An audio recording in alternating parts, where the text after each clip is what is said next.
नमस्कार दोस्तों, स्वागत है आप सभी का एक बार फिर से मेरे चैनल सारिका की आवाज़ में। सिंहासन बत्तीसी की सीरीज़ में आज मैं आपको 15वीं पुतली सुंदरवती की कहानी सुनाऊंगी, जिसका नाम है राजा की हर चीज़ प्रजा के हित में।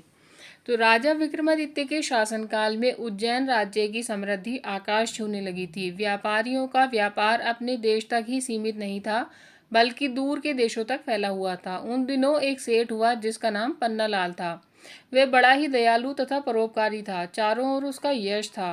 वह दीन दुखियों की सहायता के लिए सतत तैयार रहता था। उसका पुत्र था हीरालाल, जो पिता की तरह ही नेक और अच्छे गुणों वाला था। वह जब विवाह योग्य हुआ तो पन्नालाल अच्छे रिश्तेदारों की तलाश करने लगा। एक दिन एक ब्राह्मण ने उसे बताया कि समुद्र पार एक नामी व्यापारी है जिसकी कन्या बहुत ही सुशील तथा गुणवती है। पन्नालाल ने फौरन उसे आने जाने का खर्च देकर कन्या पक्ष वालों के यहाँ रिश्ता पक्का करने के लिए भेजा। कन्या के पिता को रिश्ता पसंद आया और उनकी शादी पक्की कर दी गई। विवाह का दिन जब समीप आया तो मूसलाधार बारिश होने लगी।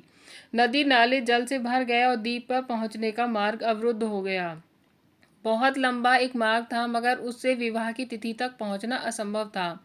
सेठ पन्नालाल के लिए यह बिल्कुल अप्रत्याशित हुआ। इस स्थिति के लिए वह तैयार नहीं था, इसलिए बेचैन हो गया। उसने सोचा कि शादी की सारी तैयारी कन्या पक्ष वाले कर लेंगे और किसी कारण बारात नहीं पहुंची तो उसको ताने सुनने पड़ेंगे और जग हंसाई होगी। तब कोई हल नहीं सूझा तो विवाह तय कराने वाले ब्राह्मण ने सुझाव दिया कि वह अपनी समस्या राजा विक्रमादित्य के समक्ष रखे।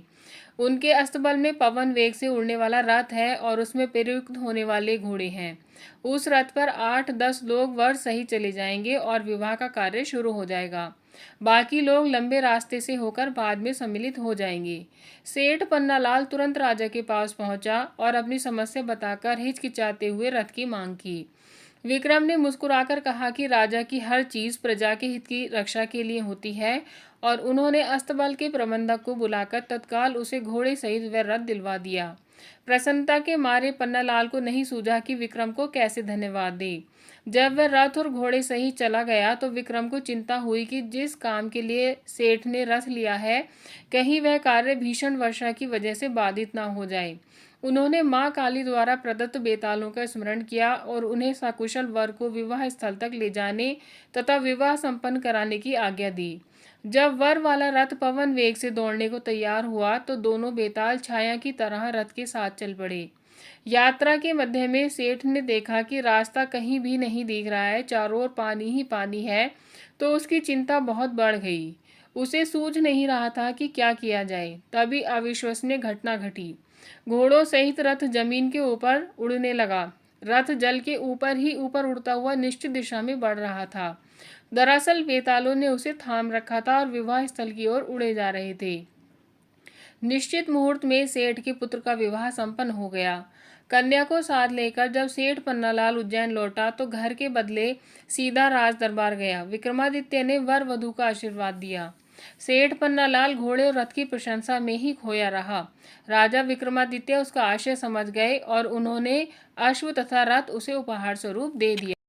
यदि आपको सिंहासन बत्तीसी की सीरीज पसंद आ रही है तो प्लीज़ आप मेरे चैनल को सब्सक्राइब कर लीजिए और बेल नोटिफिकेशन को प्रेस करना ना भूलें, जिससे कि आने वाली हर कहानी की नोटिफिकेशन आप तक पहुंचती रहे। तो मिलते हैं अगली कहानी में, तब तक के लिए take care and bye bye दोस्तों।